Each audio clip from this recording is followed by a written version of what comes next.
Namaskaram. Shri Gurubhyo Namah.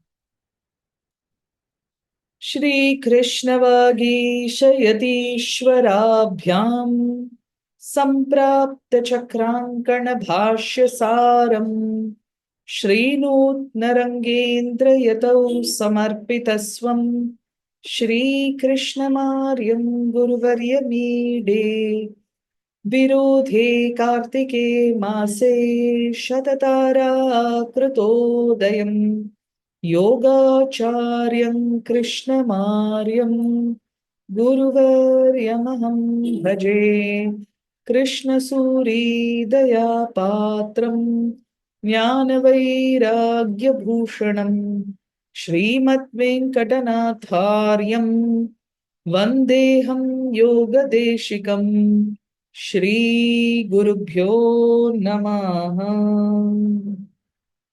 Welcome to day 5 of Dhanur Dhya sadhana. This is the 5th day of the month of Margashirsha, Margari. We take up the 5th pasuram of Andal today, before which I will quickly explain to you the Navavidha bhakti as presented by Prahlada in the Srimad Bhagavatam. What is bhakti? Bhakti comes from the root bhaj, which means sevayam, to serve. And while it is loosely translated as devotion, we see that the height of bhakti has been very beautifully stated by Krishna in chapter 12 of the Bhagavad Gita. Bhakti stems from a realization of the innate oneness of the Brahman, which is, and in all of Brahman's creations, all that manifests from that supreme source, to see the one in the many and the many as one only. That is the highest state of bhakti as presented in the Bhagavad Gita, chapter 12. There are many pathways of bhakti. Why is bhakti important? We see that even the Yoga Sutra of Patanjali, which is often referred to as Raja Yoga, is also known as Bhakti Yoga. Krishnamacharya highlights this in his Yoga Rahasya, where he says there is the path of Prapatti Yoga and there is the path of Bhakti Yoga, which is Patanjali's Ashtanga Yoga format. Why is this important? Because of the concept of Ishvara Pranidhana. To understand, as Vyasa's commentary says, Sarva Kriyanam Paramagurau Arpanam, that capacity to see the truth, that innate divinity that exists in all creatures, all beings, and to sublimate ourselves, to be in service of the whole. This is the true spirit of bhakti. Bhagavad Gita chapter 12, from verse 13 onwards, Krishna details who is a true bhakta. He says, Adveshta Sarva Bhutam. This is the first thing that is said about Bhakti Yoga, not about praying at an altar, not about worshipping the divine in any form, specifically as a consecrated form. But what is important here? Adveshta Sarva Bhutanam, the one who harbors no ill will, no hatred towards any being, Maitra Karuna Evacha, who is always capable of demonstrating friendliness and compassion to all at all times. Nirmamo nir ahankaraha sama dukkha sukhas kshami. The one who has let go of these notions of me, mine, for me, remains equanimous in situations that alternate between sukha and dukkha. The one who is forbearing, who has compassion, who is capable of forgiveness. Santushta satatam yogi yatatma dhrida nishchayah Mayarpita Manobuddhir Yomad Bhakta Same Priyaha. Chapter 12, verse 14. It says, the one who is Santushta, as the Yoga Sutra says, Santoshat Anuttamaha Sukha Labha. There is an immeasurable peace, serenity that comes from simply developing contentment. And so a true yogi, a true bhakta is one who's content, who says that I'm full, I have received so much and I'm grateful for all that I have received. and the one who has a determination not to let the mind waver in any situation, who offers Mayarpita Manobuddhi, that everything, every thought, every word, every deed is presented as an offering to the Supreme. Regardless of what we are doing, for whom we, if we have the capacity to see everyone and everything around us as rays of the divine, then the nature of our relationships alter. There are a large number of verses about Bhakti Yoga further.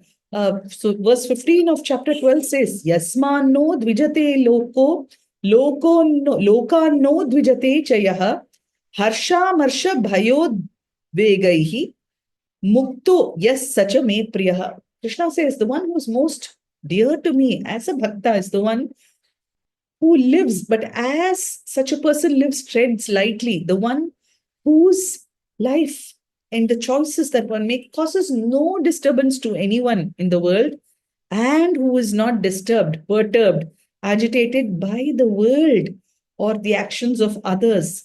Such a person, the one who is free of the shifts between great joy, impatience, fear, and anxiety, such a person is a very dear bhakta. And so on. The Bhagavad Gita continues in the chapter on Bhakti Yoga. In this context, there are many ways. See, we need a place to anchor the bhakti. Hence, the need for a consecrated vigraha, consecrated murti. This is the spirit behind the Indian temple ecosystem. That while one level we say there is Brahman and this Brahman floods, pervades the world. Nevertheless, as a concept, it's abstract and we are still human. And therefore, the temples where there are consecrated deities, where there are ritual processes in place, becomes a place for us to bring in a convergence of our thought. And we are able to allow our minds to be overpowered. I want overpowered not in a bad sense, but encompassed, surrounded by the power, by the prana, the radiance of that consecrated deity. It's not just stone. There is tremendous power that has been established in that. And that is what we seek in different names, in different forms, through different sampradayas. Prahlada tells us in the Srimad Bhagavatam that there are 9 pathways of bhakti. Navavidha bhakti, there are 9 ways of exploring this connection to the divine. We are essentially divine, but somewhere along the way we lose our connection to the source.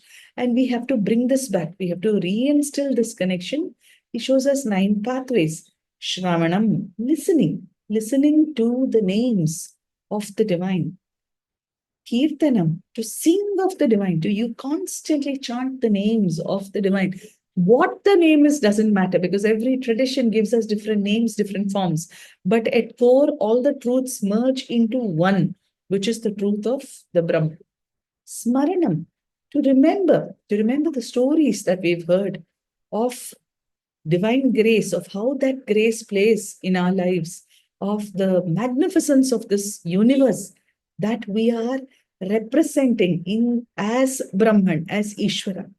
Pada Sevanam, here is where, again, a much deeper connection, born of love, born of gratitude, offerings made or service rendered to the feet of the divine.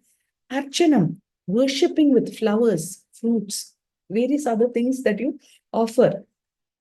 This is a very beautiful ritual practice, and one of these days we will weave another meditative practice around the concept of Archanam. Vandanam, offering our salutations, offering our prostrations in the presence of this magnificent Ishvara who rules our cosmos.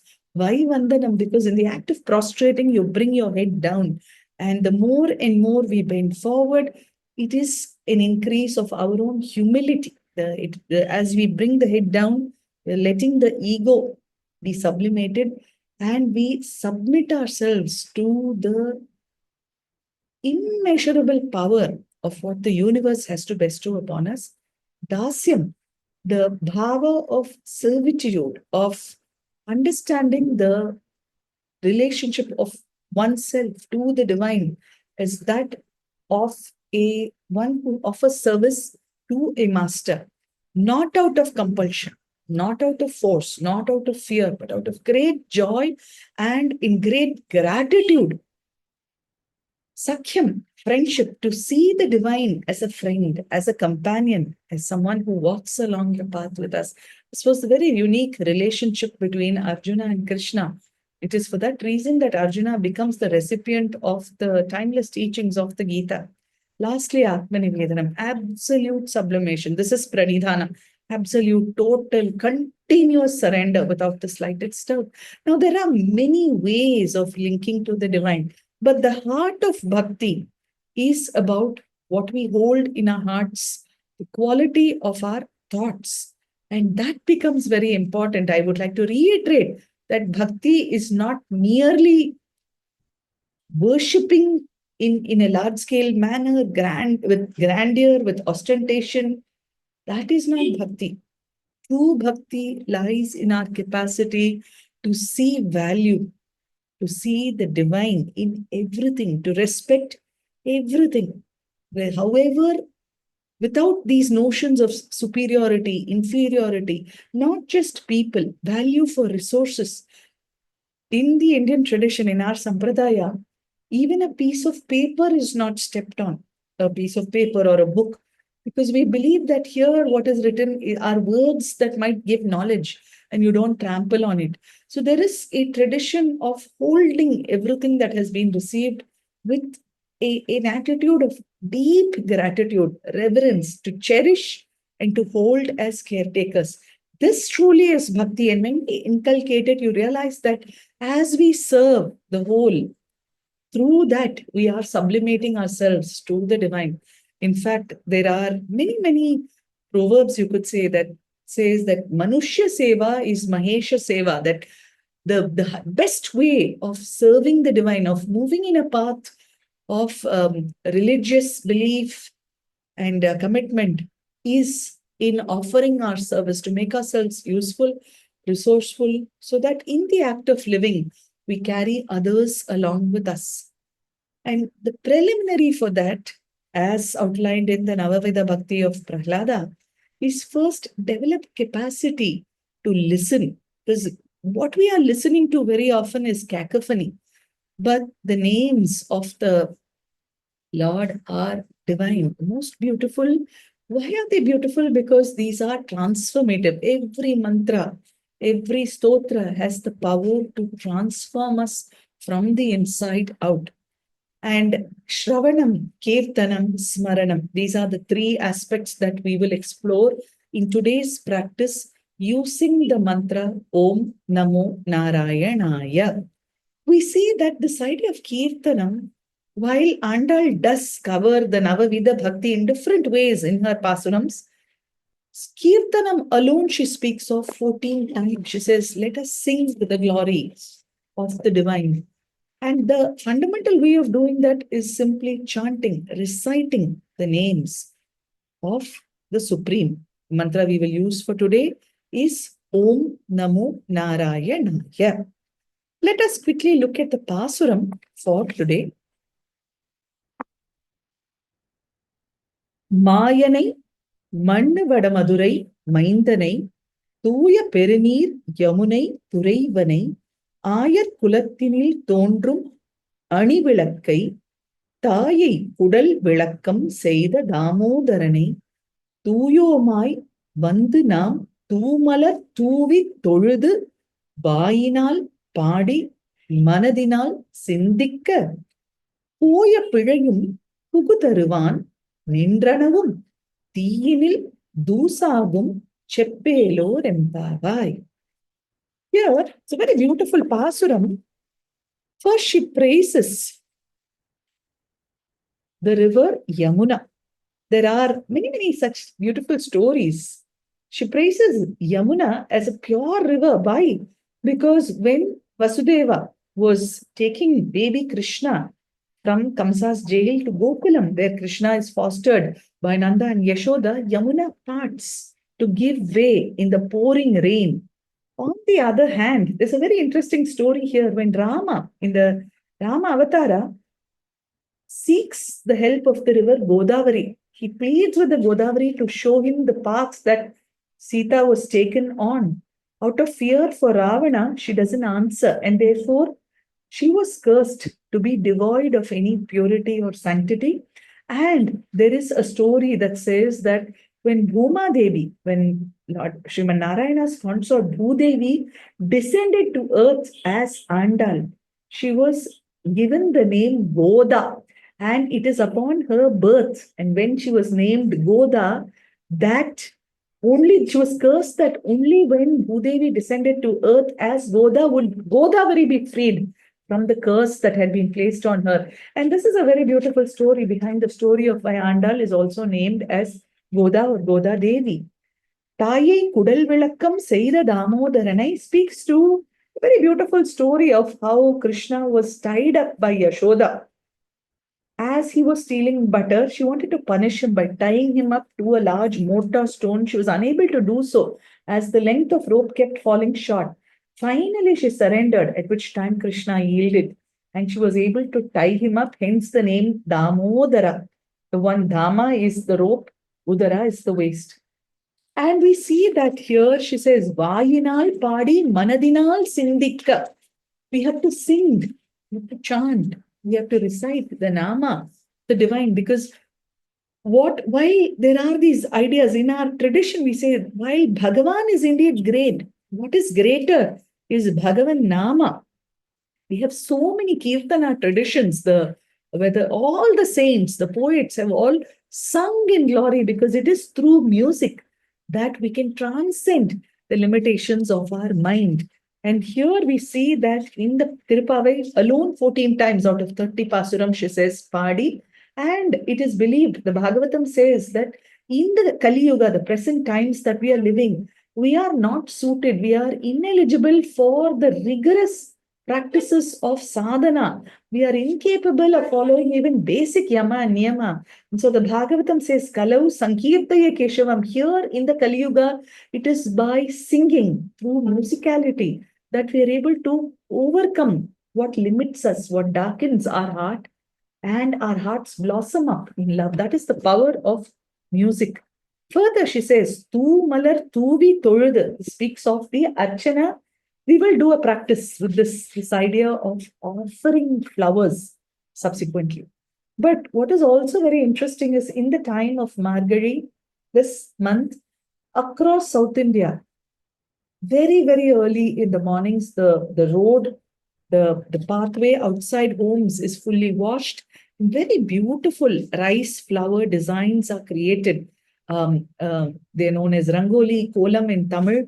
Very, very beautiful. They are very often springing from creativity. They're very, very creative pursuits, massive columns, massive rangolis, requiring tremendous fine motor coordination, hand-eye coordination, tremendous sense of alignment, of geometry. And when we walk through these pathways early in the dawn, these treat us, they are a visual treat. This is also Poomalar Toldu. You throw these flowers and you praise the divine.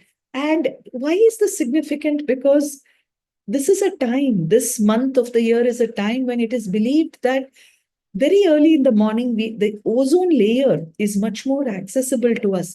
And so beautifully, the ritual of drawing these rangolis, the columns outside the house, as a way of helping people imbibe the availability of the purity of air at that point of time. These are other ideas that are woven into these sampradayas. She says, so you have to sing and Vayinal Padi, say the words, Manadinal Sindika, constantly reflect on these names. This is Dhyanam. This is, but in the Yoga Sutra, we see Patanjali present Ishvara, Tasya Vachaka Pranava. There is a Vachaka, there has to be something that is uttered. It is through that address that we are able to reach the Supreme. That Japaha, that Artha Bhavanam, constantly do the Japa in your mind of the power of that mantra, holding in mind the visual of that mantra's power.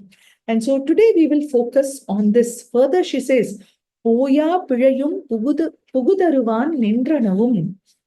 Tiyinil Dusagum Cheppelor Empavai. What is the power of the Nama, of the Kirtana, of the Smarana, of the remembrance? Says that We need to have accountability to our actions. There is a consequence for every action, says the Yoga Sutra.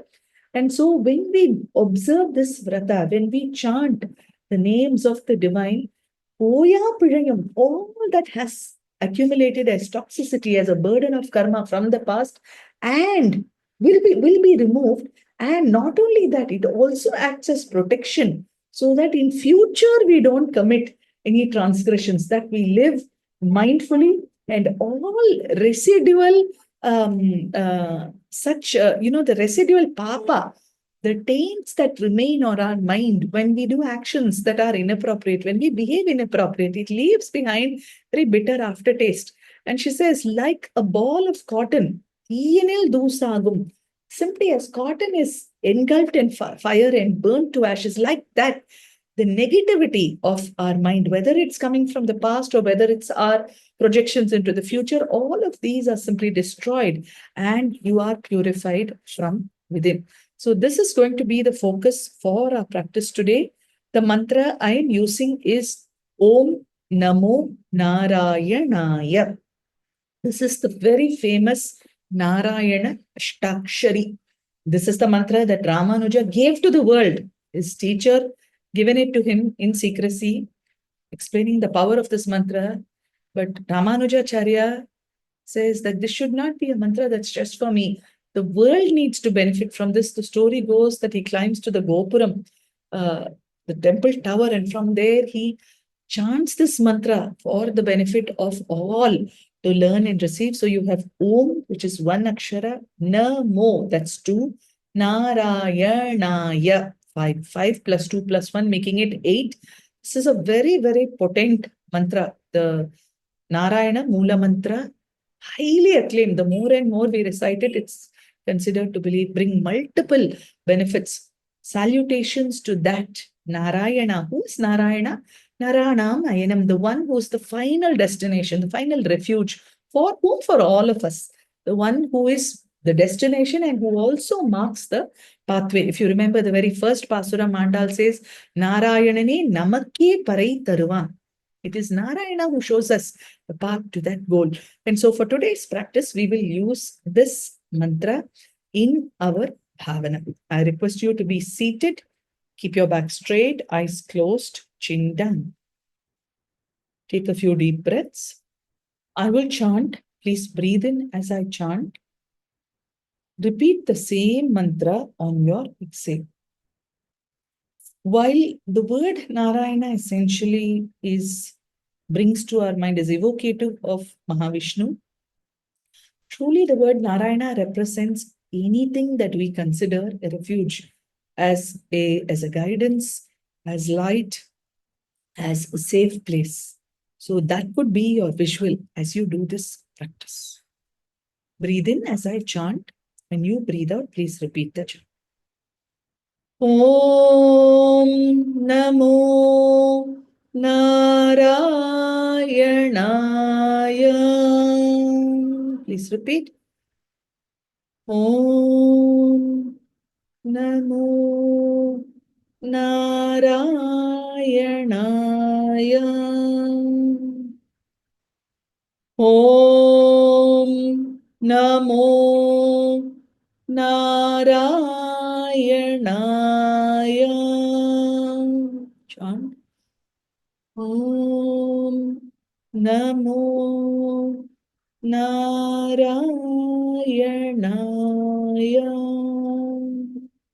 Inhale.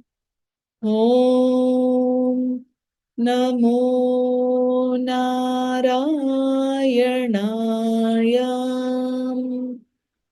Om Namo Narayanaya. Om Namo Narayanaya. Om Namo Narayanaya. Om Namo Narayanaya. Om Narayana. Inhale. Om Namo Narayana.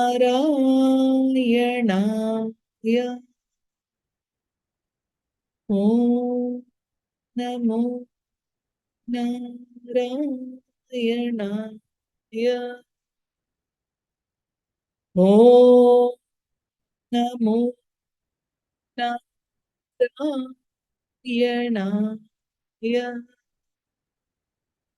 Om Namo Narayana.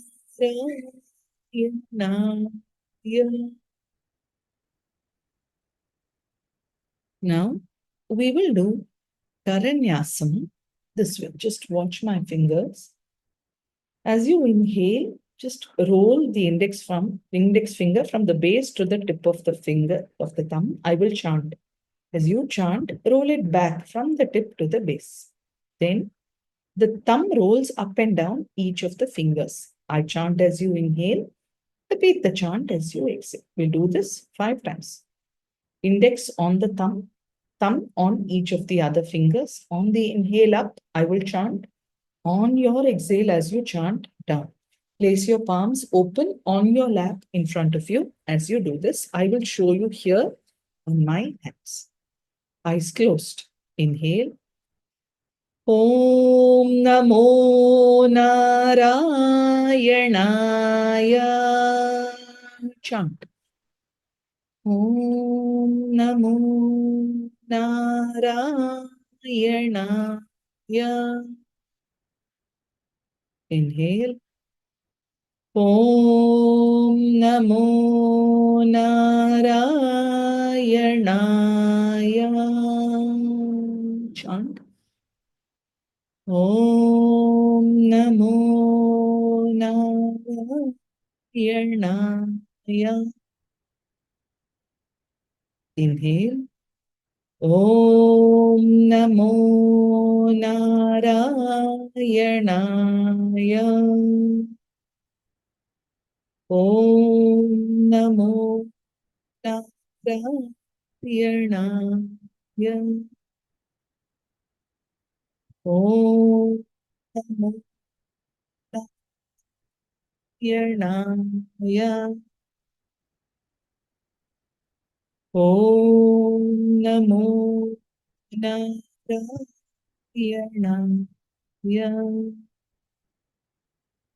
Om Namo Narayanaya. Om Namo Narayanaya. Now, let's repeat this with Anganyasam. Anganyasam is where you use your fingers to touch different parts of the body. For this practice, I'd like you to use the 3 fingers of your right hand, first 3 fingers. You touch the navel, the chest, the throat, the midpoint of your eyebrows, and the top of your head. We will do 3 rounds.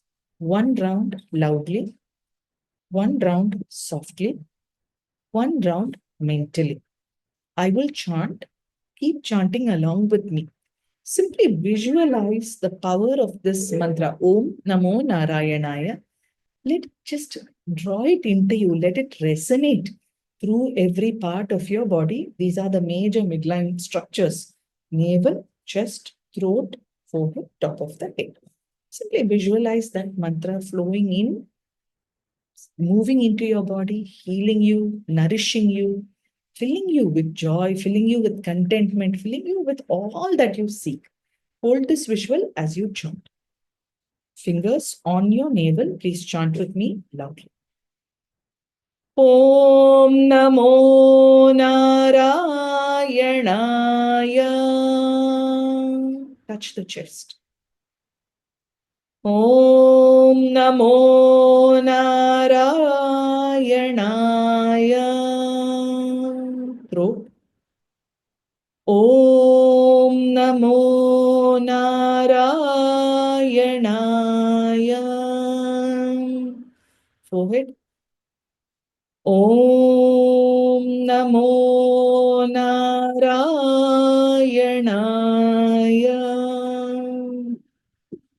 Top of the head. Om Namo Narayanaya. Please repeat softly now. Fingers on the navel. Om Namo Narayanaya. Chest. Om Namo Narayanaya. Throat. Om Namo Narayanaya. Forehead. Om Namo Narayanaya. Top of the head. Om Namo Narayanaya. One more round mentally. Navel.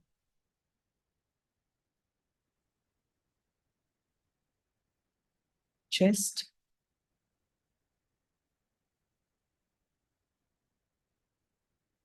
Throat.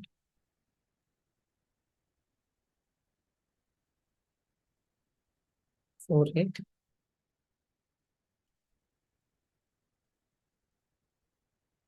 Top of the head.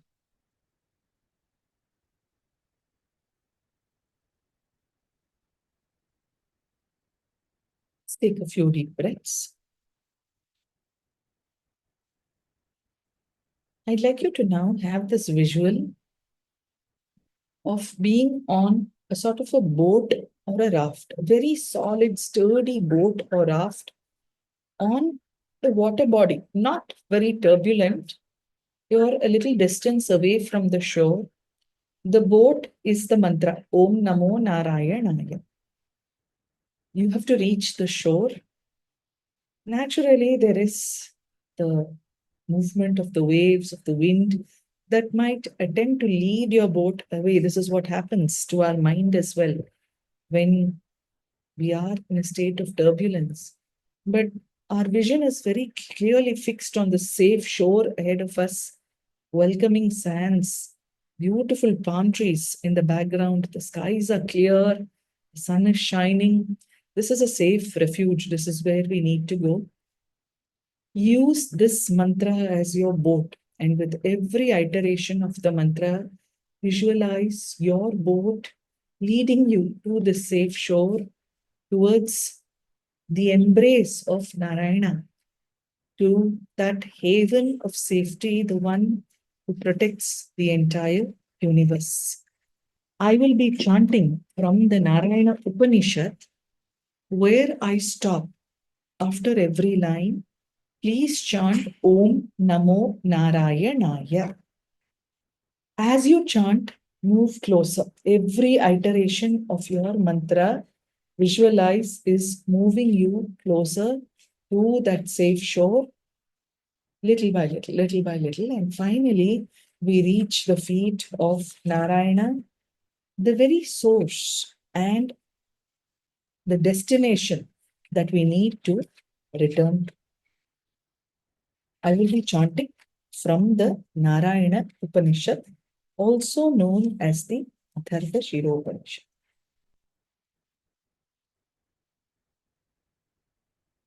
Om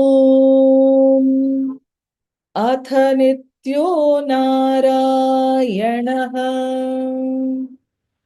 Om Namo Narayanaya. Brahma Narayanah. Om Namo Narayanaya. Shivascha Narayanah. Om Namo Narayanaya.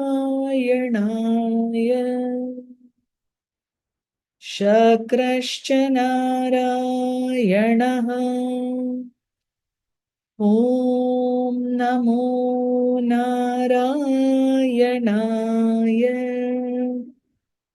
द्यावा पृथिव्यौ च नारायणः ॐ नमो नारायणाय कालश्च नारायणः ॐ नमो नारायणाय दिशश्च नारायणः ॐ नमो नारायणाय विदिशश्च नारायणः ॐ नमो नारायणाय ऊर्ध्वश्च नारायणः ॐ नमो नारायणाय अधश्च नारायणः ॐ नमो नारायणाय अन्तर्बहिश्च नारायणः ॐ नमो नारायणाय नारायण एवेदगुं सर्वम् ॐ नमो नारायणाय यद्भूतं यच्च भव्यम् ॐ नमो नारायणाय निष्कलो निरञ्जनो निराख्यातः शुद्धो देव एको नारायणः ॐ नमो नारायणाय न द्वितीयोऽस्ति कश्चित् ॐ नमो नारायणाय य एवं वेद ॐ नमो नारायणाय स विष्णुरेव भवति स विष्णुरेव भवति ॐ नमो नारायणाय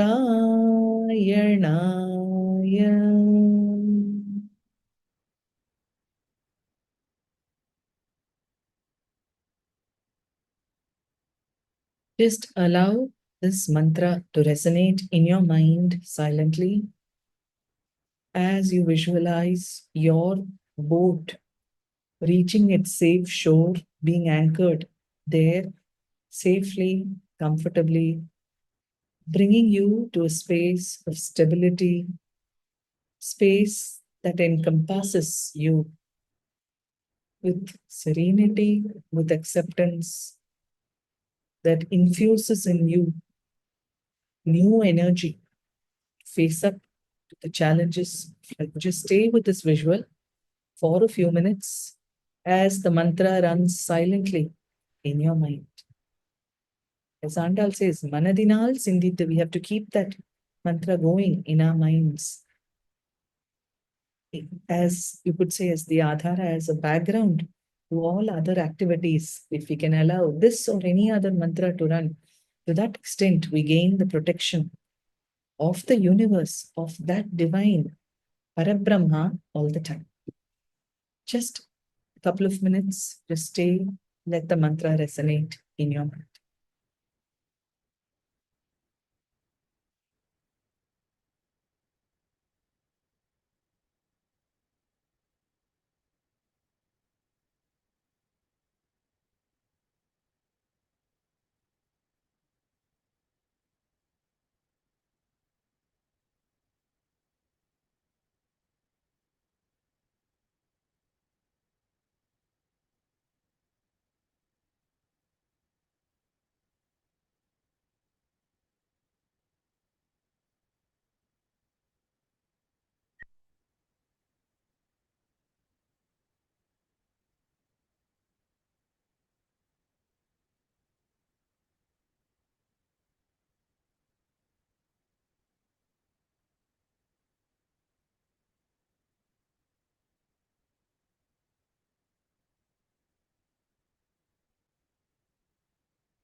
Slowly let go of this visual, simply expressing gratitude for all that we have been blessed to receive. कायेन वाचा मनसेन्द्रियैर्वा बुद्ध्यात्मना वा प्रकृते स्वभावात् करोमि यद्यत् सकलं परस्मै नारायणायेति समर्पयामि.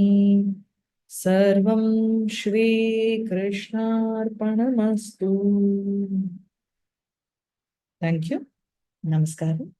We meet again tomorrow, day 6 of this 1 month series, focusing on different aspects of Dhyanam, utilizing the power of Margari, of Margashirsha, to anchor ourselves, to move inwards in seeking, at some level, to seek, to find, to revel in the ocean of joy that exists inside us as Ananda, in celebrating the innate divinity of this cosmos.